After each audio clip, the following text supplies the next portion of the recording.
بسم الله الرحمن الرحيم.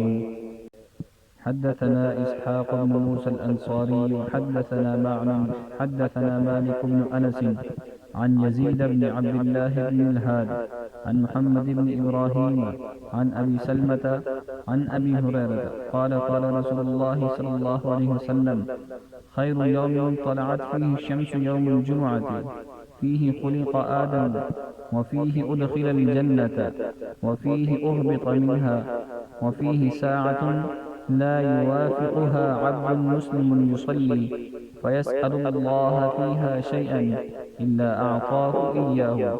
قال أبو هريرة فلقيت عبد الله بن سلام فذكرت له هذا الحديث فقال أنا أعلم بتلك الساعة فقلت أخبرني بها ولا تغنن بها علي. قال هي بعد العصر إلى أن تغرب الشمس. فقلت كيف تكون بعد العصر وقد قال رسول الله صلى الله عليه وسلم لا يوافقها عبد مسلم وهو يصلي وتلك الساعة لا يصلى فيها. فقال عبد الله بن سلام أليس قد قال رسول الله صلى الله عليه وسلم من جلس مجلسا ينتظر الصلاة فهو في صلاة. قلت بلى. قال فهو ذاك.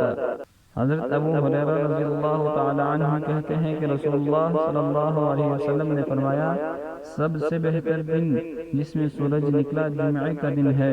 اسی دن آدم پیدا کیے گئے, اسی دن وہ جنت میں داخل کیے گئے, اسی دن وہ جنت سے زمین پر اتارے گئے. اسی دن میں ایک گھڑی ایسے ہے کہ جسے مسلم بندہ نماز کی حالت میں پائے اور اللہ سے اس میں کچھ طلب کرے تو اللہ اسے ضرور عطا فرمائے گا.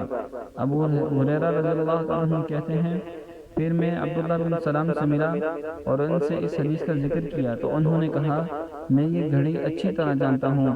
میں نے کہا مجھے بھی اس کے بارے میں بتائیے اور اس سلسلے میں مجھ سے بخل نہ کیجیے. انہوں نے کہا یہ عصر کے بعد سے لے کر سورج ڈوبنے تک کے درمیان ہے. اس پر میں نے کہا یہ عصر کے بعد کیسے ہو سکتی ہے جبکہ رسول اللہ صلی اللہ علیہ وسلم نے فرمایا ہے اسے مسلمان بندہ حالت نماز میں پائے اور یہ وقت ایسا ہے جس میں نماز نہیں پڑھی جاتی. تو عبداللہ بن سلام نے کہا کیا رسول اللہ صلی اللہ علیہ وسلم نے یہ نہیں فرمایا ہے کہ جو شخص نماز کے انتظار میں کسی جگہ بیٹھا رہے تو وہ بھی نماز ہی میں ہوتا ہے؟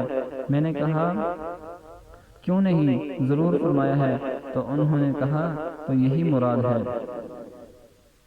Sayyidina Abu Hurairah radiallahu ta'ala anhu reported that Allah's Messenger sallallahu alayhi wa sallam said, the best of days on which the sun has risen is Friday. On it, Adam alayhi salam was created, and on it he was admitted to paradise, and on it he was sent down from it, and there is an hour in it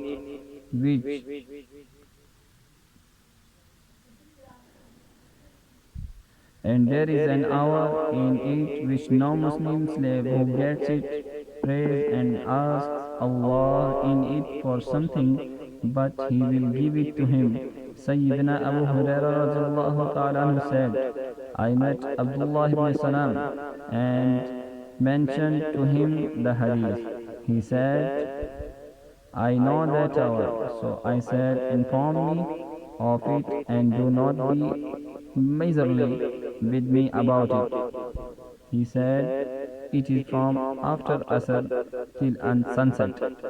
I said, how can it be after Asr while Allah's Messenger sallallahu alaihi wasallam said that no Muslim slave who gets it will pray, but this hour is when one does not pray. So Abdullah ibn Salam said, is it not that Allah's Messenger sallallahu alaihi wasallam said that one who sits in a gathering waiting for prayer is as though he is engaged in prayer? I said yes. He said it is that. And